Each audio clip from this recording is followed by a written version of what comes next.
Ligaw tayo kanina. Nandito na tayo sa tamang daan. Ito matindi pala, rough road nga talaga. Kala ko lupa lang. Take the next right, then turn left. I'll take the next right and turn left. Saan? Dito? Ito siguro. Ah, ayun, sa tulay. Daan. Daan ba tayo sa tulay? Malaglag tayo, dito na lang. Ay, maputik eh.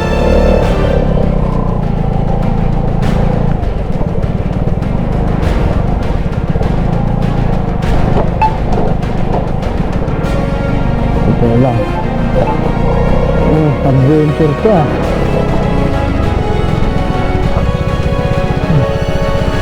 Tapos ayun, ayun na, nakita ko na. Then sharp left. May iksilan pala. Rough road, tolerable. Ito na mabuhangin. Madulas, madulas. Destination is on the left. Ito na. Balay Prinsesa.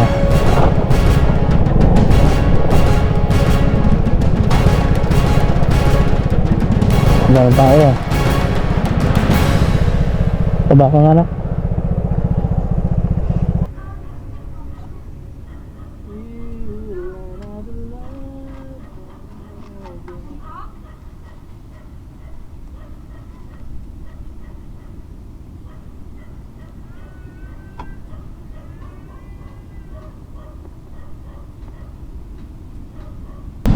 Ayan, good afternoon guys. Nandito na tayo sa Beach Camp Balay Prinsesa, Pao, dito sa may sitio Pao, Burgos, Pangasinan.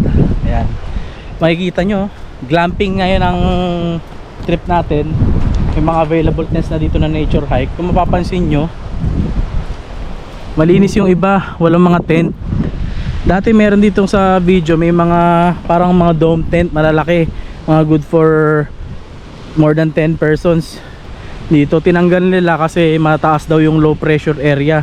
Kita nyo doon ang lakas ng alon, kaya tinanggal muna nila pansamantala kasi baka hindi kayanin yung hangin. Pero meron naman tayo mga mga maliliit na tents. Ay nak, saan punta? Ayan. Ayan, mga maliliit na tents na pwedeng tuluyan. Glamping naman yung style natin, wala tayo bandalang gamit. Yan. So yan sila ate, yung ang caretaker dito. May tindahan sila dito. Tapos may cute na aso. Tour ko kayo mamaya. Papahinga muna tayo sa loob.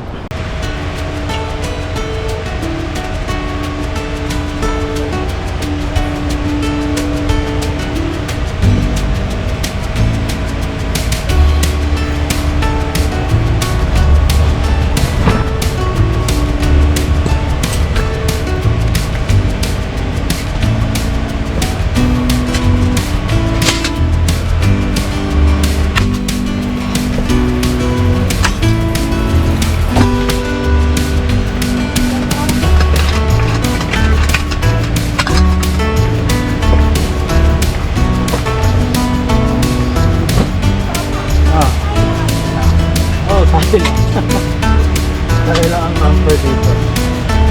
Bakit?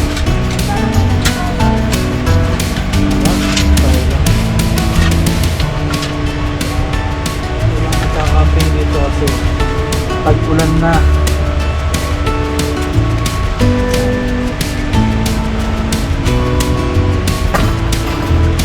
Dala tayo guys ng konting gamit dito sa loob ng tent. Siya. Oh.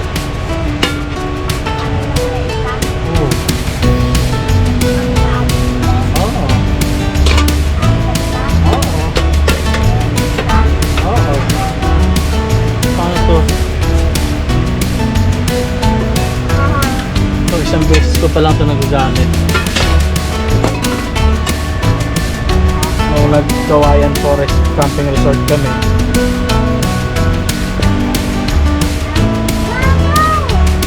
Magandang dalhin ito pag ganito.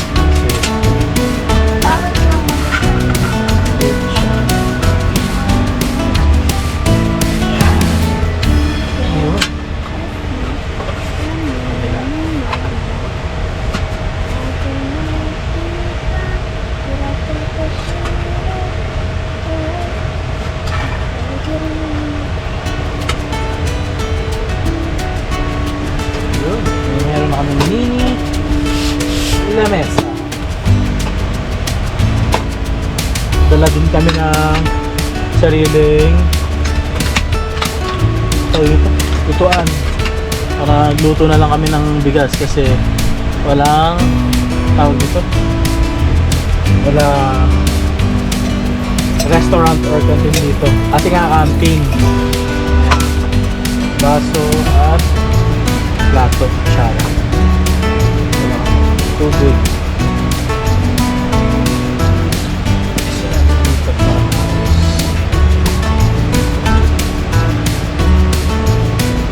Kaya kung gusto nyo mag-try mag-glamping dito, dala na kayo ng mga dapat yung dalhin.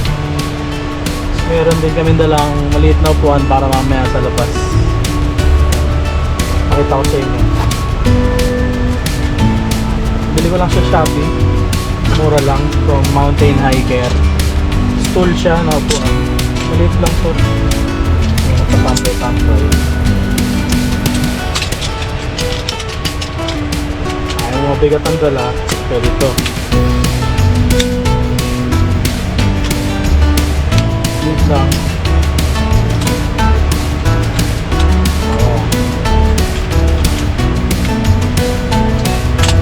Pwede ito sa mga mountain mountaineering. Kumukulog ah? Kumukulog ba? Ako mukhang uulan yata. Ito testing. Makita nyo ang aming upuan. Tambayan.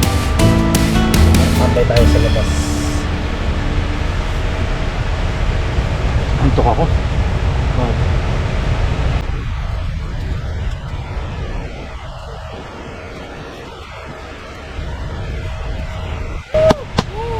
Ganda, di ba? Oh. Maliit lang siya na upuan. Tayo. Iyon. Ayun oh. Napunit. May gana yung aking anak. Ganda. Pahinga muna tayo tapos kaya tayo lumabas. Pagod sa biyahe, kadarating lang namin.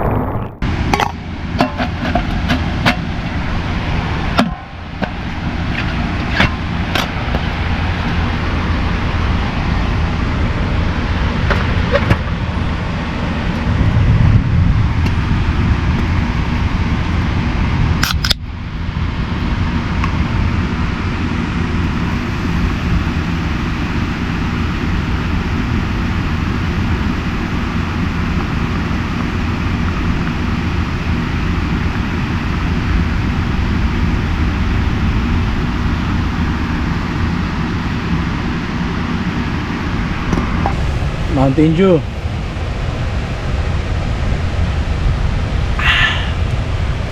Tapos na tayo mag-set up ng tent.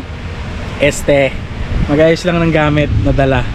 Naka-set up na pala tong tent natin. Ito, pakita ko sa inyo yung loob. Ayan o. Nag-provide sila ng ilaw na disaksak dito. Kasi mayroong extension, saksakan. Electric fan. May aircon, siguro 0.5 ano lang to horsepower. Tapos yan, nature hike yung tent. Tapos may kutsyon. Nagpo-provide sila ng tuwalya, unan, kumot. Dito ko na nilagay yung mga gamit. Yung dala namin na stool chair, Mga helmet ko nandyan. Tapos may maliit na lamesa dala kami. And madadaling lutuin na pagkain kasi tinatamad kami. Basta gaya ng yelo at tubig. Ayan o. Medyo masama ang panahon ngayon. Umuulan kanina. Ayan, ang ganda. Ang ganda. Ayan. So ako nakatulog. Kagigising lang. Mamaya labas tayo. Enjoy muna, kakapagod yung biyahe. Pero maganda yung maganda yung labas. Hindi lang tayo makapagpalipad ng drone sa labas kasi ang lakas ng ang lakas ng hangin. Kaya siguro hindi nakakabit yung mga malalaking tent nila. Gawa nga ng malakas yung hangin, siguro baka masira, syempre. Tent lang naman yan. Kaya tulad yan, pansinin mo. Malakas-lakas na yung hangin. Masusubukan natin ito mamaya. Hindi ko alam kung magkano itong tent na to. Sabi na tagti 20,000 daw. Nature hike. Pero magandang quality. Maganda yung tela niya, makapal. Ayan. So takits tayo mamaya sa labas. Pahinga lang saglit.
Nalimutan ko na eh.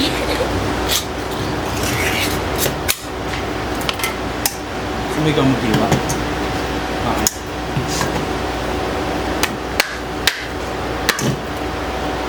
Spam light. Yun. Mali. Mali. Ganyan mo yan. Spam light.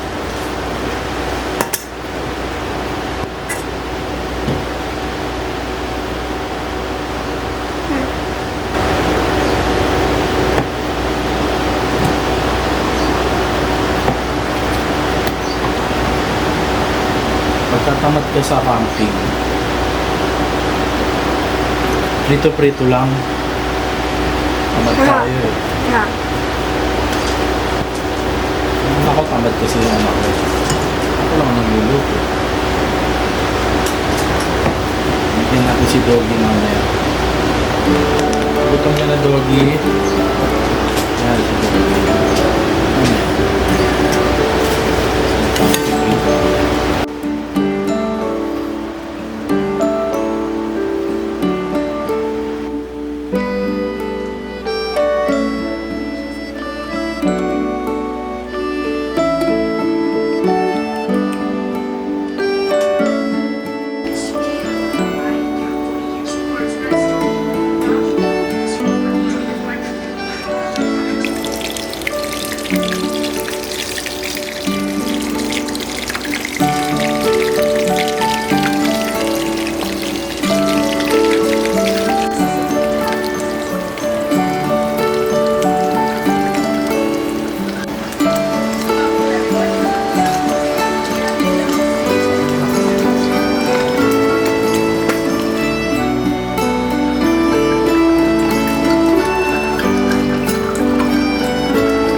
Ayan, tapos na tayong kumain. Quick tour lang dito sa aming nakuhang tent dito sa campsite. Number 8, nature hike glamping tent. Ganda, laki. Nakita ko lang sa inyo. Sayang lang talaga, no, hindi natin nakita yung buong setup niya kasi wala yung dito yung mga malalaking tent, ang nature hike na dome tent ata yun. Basta good for 10, more than 10 people. Malaki siya. Ayun, oh, maliwanag itong beach camp. Ang ganda. Tour ko kayo ngayong gabi kasi para naman makita ninyo pagkagabi, kasi bukas ng umaga ikot ulit tayo para makita nyo ng syempre umaga. Ayan. Ay, ganda, di ba? Oh. So, 4 yung mga tent nila na ganito. 2 doon at 2 dito. Na pang 4 packs. Yan. Ito, laki, oh. Sayang lang talaga hindi na set up dahil gawa nga ng malakas yung hangin kanina at bumabagyo din talaga. Lumalakas yung mga ulan, wala pa namang bagyo totally. Maganda tong nila, beach camp. Relaxing, solo namin yung buong area kasi nga ayun, dyan ako nagpark ko. Tabay yung motor ko, madilim, dyan ako nagpark. So solo natin tong buong beach camp dahil Wednesday ngayon, weekdays, walang lumalabas, may mga trabaho tao eh. July 17, 2024. Ayan, pakita ko sa inyo. Mukha ko kasi pinapakita ko. Mas ang ganda ng nila dito, yung walkway. Hindi kita ngayon, madilim. Hindi natin dala yung mga ilaw natin eh. Pero bukas walk through ko ulit kayo dito para makita ninyo. Ito yung parang area kung saan pwede kayong siguro party sa gabi, mag-inuman. Hindi lang bukas yung mga ilaw ngayon, may mga bombilya yan, hindi bukas kasi nga brown out. Kaya lang may ilaw dito dahil pinapagana ng generator. Tapos may stage dito para sa mga nagla-live band siguro or acoustic. Makikita ninyo, Balay Prinsesa Pao Beach Camp. May sirena doon yung hugasan, part na yan. Saan ka maghugas ng mga utensils mo na dala. Malaki tong area na to, pwede ka mag-inuman. Siguro may mga lamesa pa to dito. Wala eh, pumunta tayo dito ng weekday, so ano pang ine-expect natin? Wala talagang tao. Solo natin yung buong campsite. Tapos yung pool area yan sa gabi, ganda, may mga ilaw-ilaw pa. Ganda yung pool area nila. Tapos CR, shower room itong blue, comfort room yung red, tapos washroom itong kalat din yung shower nila. Naririnig nyo yung generator yon kasi syempre brown out eh. Ayan, so dito kami kumain. Ayan, si Doggy.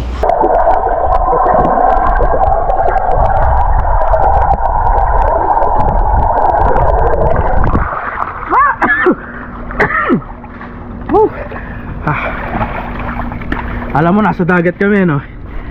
Hindi, dito lang kami sa swimming pool. Gabi na kasi. Nak, dive ka nga. Kaya yung swimming pool nila dito. Kaya nakausap ko si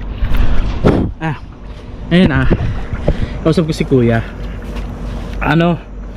Hindi pala tiles tong swimming pool nila.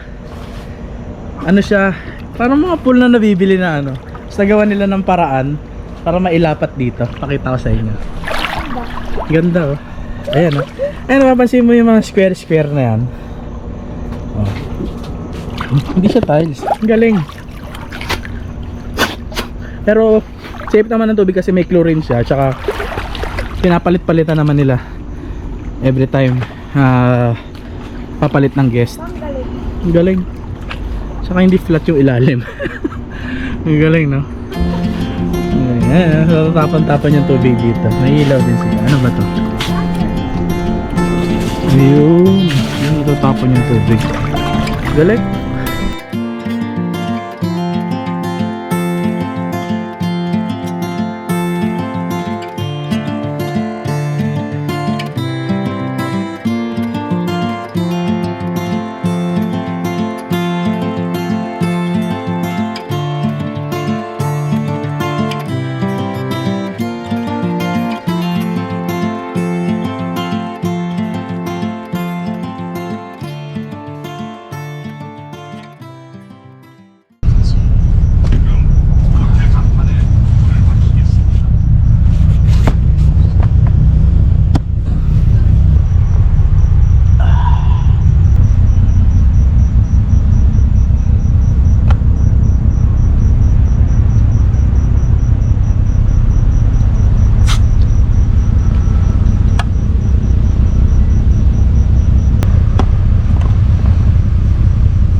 Akin na nga yung baso dyan sa loob.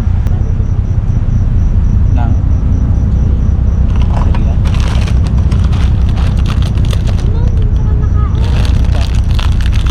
Nakita pang kumain.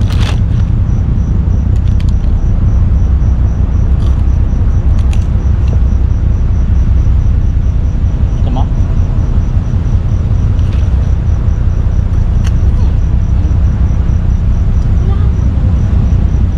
Wala. Hindi. Tingin ko ano yan, mga mangingisda. Nangingisda sila siguro. Mga pagkagabi, marami kasing isda talaga. Okay. Mamalaki yan. Oo. Nakita ko silang gumagalaw. Nangingisda yan. Siguro. Mas malalaki yung mga alon doon. Oo. Kaya naman na yan, malalaking barko yan eh. Wala. Hindi ano yan, hindi. Musa ba siya?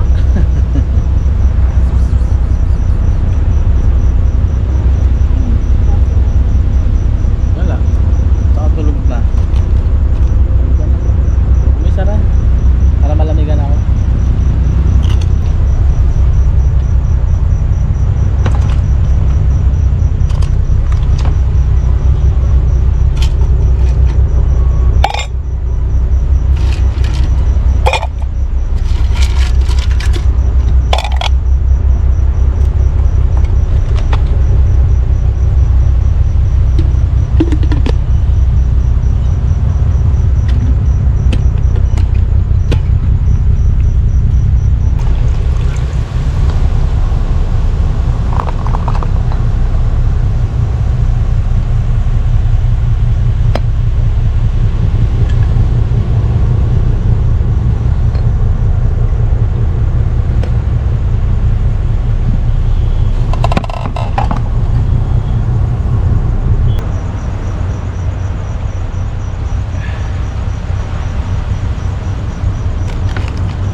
Good evening.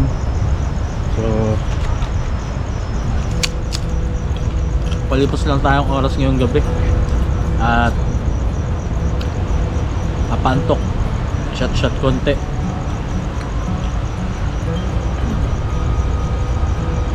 May kikwento lang ako. Alam niyo yung dating mga vlogs natin is all about Eagles, Fraternal Order of Eagles, Philippine Eagles. Sa samahan namin, fraternity. Yung mga previews, yung mapapansin nyo, siguro doon umahakot tayo ng views. Yung mga umabot na ng 100,000s, tapos yung iba thousands, mga basta malalaki ang views natin. Maraming sumusubaybay. Pero siguro nagulat yung iba kung bakit na nagbago tayo ng style ng niche dito sa YouTube content. It is more on travel na tayo ngayon. At kung mapapansin nyo, madalas kong kasama yung anak ko sa mga travels na ginagawa natin. Kasi ewan ko isang umaga na realize natin na parang maiksi lang ang buhay, no? Parang yung mga taong malalapit sa atin spend na natin yung time, at mas maganda na as much as possible recorded para ever, knock on wood, diba? Hindi natin masabi ang buhay ay napakaikli lang. May mapapanood sila balang araw. Para sa akin kasi hindi na siya tungkol sa views, hindi na siya tungkol sa para sumikat. Hindi naman yun yung hinahangad ko na dito. Ba tayo nagko-content ng mga travel, especially camping, diba? Ang sa akin, travel ako kasi gusto ko may mapapanood balang araw yung anak ko at mga magiging apo ko, especially sa mga apo ko sa pamangkin, ganyan, mga pamangkin ko na ganyan, mga kapatid ko. Balang araw siguro pagtanda natin na hindi natin magagawa yung mga ganitong bagay, na pati tayo papanoorin natin na nakapunta tayo sa ganito, sa ganyan, nagawa natin yung mga ganitong bagay. Para sa akin itong camping kasi nakaka-refresh siya. Minsan sa buhay kasi ng tao may pinagdadaanan tayo na siyempre hindi naman natin sinasabi yan sa iba, hindi natin, kumaga sinosolo lang natin, hindi na para ibulgar pa o ano. Ngayon, naging medium ko itong pagmumotor at pagka-camping para in the meantime makalimutan yung mga bagay-bagay na yun. At isa pa, nakaka-enjoy din na mag-camping. Nakikita mo yung anak mo na masaya sa nangyayari, nagta-travel, although hindi man ganun ka extravagant yung mga travel natin, kagaya ng iba na nag-Boracay, ibang bansa. Simpleng camping lang, napakalaking napakalaking bagay na. Matulog kayo outdoors, paggising mo makikita mo bundok, ilog, dagat, tapos nakikita mo pagising ng anak mo ay naka-smile siya. Napakalaking bagay na hindi mabibili ng pera. Kumbaga, kahit magkano yung in-spend mo sa isang travel, sa isang camping, hindi nun matatawaran yung saya na naidulot nun sa taong kasama mo sa pagka-camping. So, in short, hindi naman para sa views itong pagka-camping ko. Ginagawa ko ito at nire-record ko ito for future, para sa balang araw pinanood ito ng anak ko, magiging apo ko, sabihin nila, lolo ko pala yun. Travel pala kayo na, nangilig nyo pala magmotor. Di ba nakakatuwa yun? So sa makakapanood nito, at kung umabot kayo sa part ng video na to na sinasabi ko to, hindi ko ini-expect na magko-comment kayo, like nyo, wala na yun. Sa akin, kung katulad ko kayong ama, travel with your child. Kung may nanay pa sila, isama nyo. Sabi nga nila, maiksi lang kasi ang buhay So spend it wisely. Lahat naman tayo ahantong sa ganun. Ba't hindi mo pa sulitin? Ba't di mo pa i-record? Hindi naman ito dahil pinagyayabang natin na pumupunta tayo sa iba't ibang lugar, ganitong bagay. Hindi yun pagmamayabang.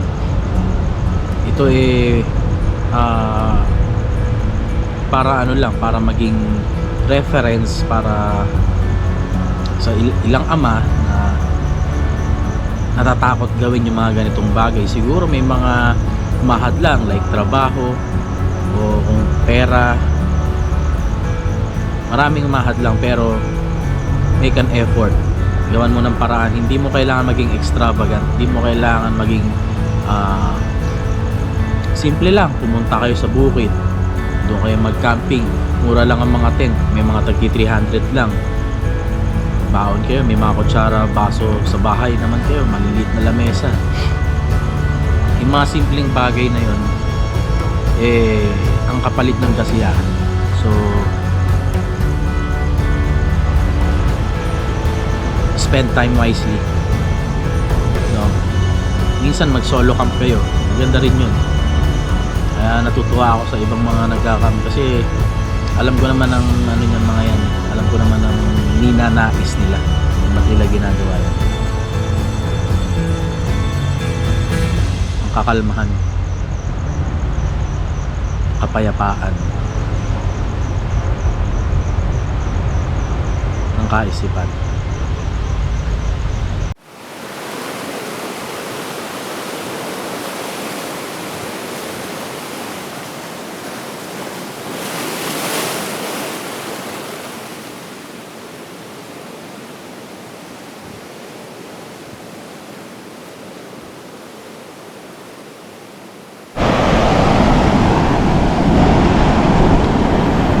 Napakalinaw ng tubig dito.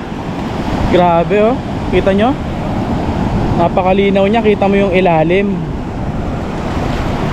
Sakto yung ano niya oh. Sarap maligo.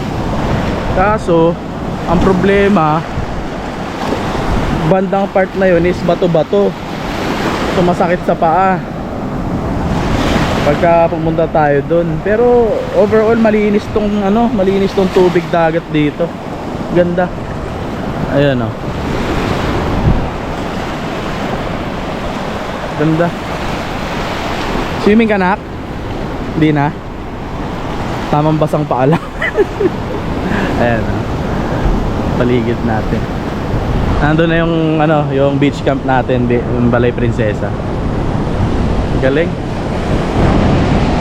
Wala na, hindi na, mag-out na rin kami kasi kaya hindi na tayo makapag-swimming sa dagat. Tinanghali ng gising. Ganda. Ganda ng mga rock formation dito. Ayun. No? So, parang grotto ang dating eh. Hindi na tayo lalapit. Baka may mga aso dyan. Kasi may residente doon. May mga aso eh. Kagatin tayo. Mas parang resort siguro to. Kasi may ano eh. May kubo-kubo. Ang ganda. Taas yung kubo nila. Ang ganda. Sinubukan magpalipad ng drone kanina dito kaso ewan ko kita dyan sa camera yung drone shots. Ayan o, mga ibon na lumipad kung nandito na sa part na to. Mga kalapating ano siguro, hindi ko alam kung kalapate o kung ano mang ibon yun. Pero sobrang territorial nila. Gusto nilang dagatin yung ano ko, dagitin yung aking drone. Grabe. Pero overall ang ganda. Ang ganda tong lugar. Te, labas na po kami. Sir, thank you. Thank you. Ingat po kayo, sir. Bukas na yung gate doon, te. Ayan, uwi na tayo. Si ate. Ano pangalan mo, te? Si ate Ruth. Siya yung nag-asikaso sa amin dito. Sa ano. Taranak. Ayan. Malabas na tayo. Kasi uwi na tayo syempre. Yan talaga. May tao sa inyo yung buong lugar. Mag-umaga. Sayang lang talaga hindi natin nakita yung malalaking tent dito. Talagang glamping na glamping ang dating yan. Medyo mambon kanina pero ngayon okay na. At least yung daanan natin hindi ganun kaputik. Ayun, so hanggang sa susunod nating ano, paglalakbay, susunod nating camping. Try natin ulit dito, Central Luzon. Salamat. This is where I should belong, inside a simple song.